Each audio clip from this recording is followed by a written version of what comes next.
We're starting to hear the actual figures that Europe is planning on doing when it comes to tariffs and EVs from China. The European Union has warned it would hit Chinese electric cars with import taxes as high as 38% from next month. That's despite concerns from the German government it could trigger a costly trade war with Beijing. One thing you need to understand is that very few people like this tariff. China is super unhappy about it.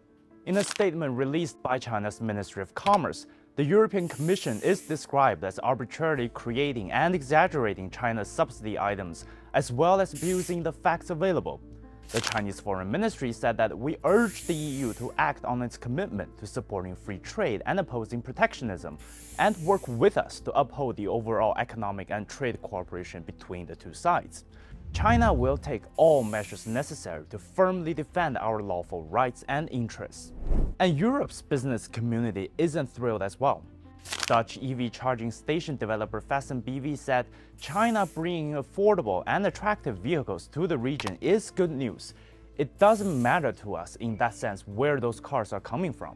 We have always spoken out against the tariff from e-cars from China because they don't solve the challenges for the European automotive industry, for the German automotive industry. So, why the tariff? The two pieces, protectionism and politics. The paradigm has shifted where it's not all about consumers anymore. It's not all about efficiency, getting the cheapest product to consumers or the cheapest, best product into the hands of consumers. There's an effort to say, well, we want redundancy, we want resilience, we want security, we want to have our own industry in key sectors, even if it means imposing a cost on. There might be some legitimacy to this argument, but only to a certain extent. EU plans to achieve net zero emissions by 2050. A key step is to have at least 30 million zero-emission cars on the roads by 2030 and ban new petrol car sales by 2035. Naturally, officials would want to save that market for their own business. But based on research, Europe needs to see an almost 50-fold increase in zero-emission cars in circulation on the roads between 2020 and 2030 to achieve its goal. And as it happens, the EU depends on the Chinese products to do it. From EV battery production and charging stations to the number of vehicles produced, Europe lacks the ability to achieve this massive transition it set out without Chinese products. According to a Bloomberg report in April, Chinese car makers are more competitive thanks to technology, local supply chains, brand new transport infrastructure, and lower energy costs and land costs. China leads the EU and the US in peer-reviewed publications on green technology. Simply put, Europe is shooting itself in the foot with the tariffs. Now, about politics.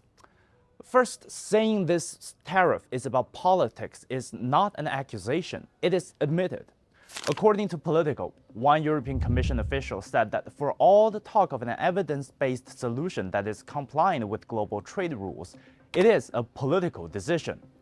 Ursula von der Leyen, the current president of the European Commission, was famously known as Europe's American president.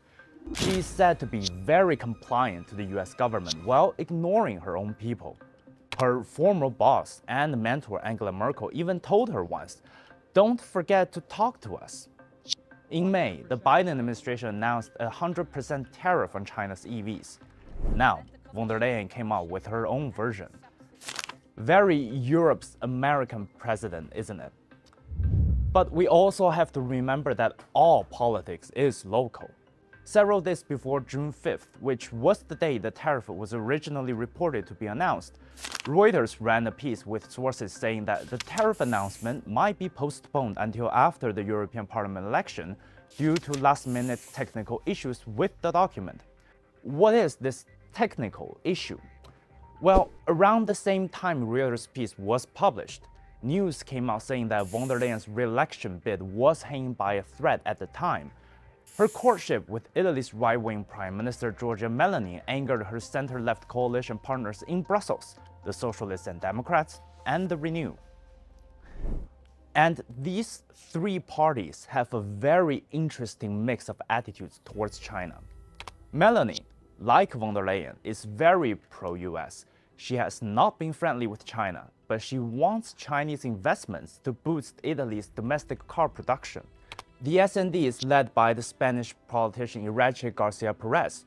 Chinese carmaker Chery had set up its first European manufacturing site in Spain in 2024.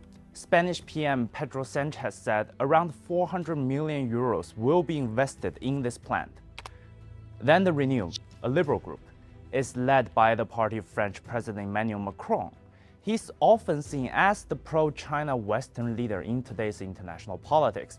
He welcomes Chinese investments in electric vehicles and batteries in France.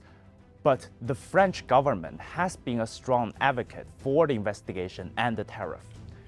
Is there a connection? Has the tariff been used in political horse trade to save von der Leyen's political future? We can't give a definitive yes, but we certainly can't rule out no. So what sense does the tariff make? It makes sense in that it is born out of a rise in protectionism and EU politics. It might be great politically, but not a good policy. So, you tell me, would you make such a decision?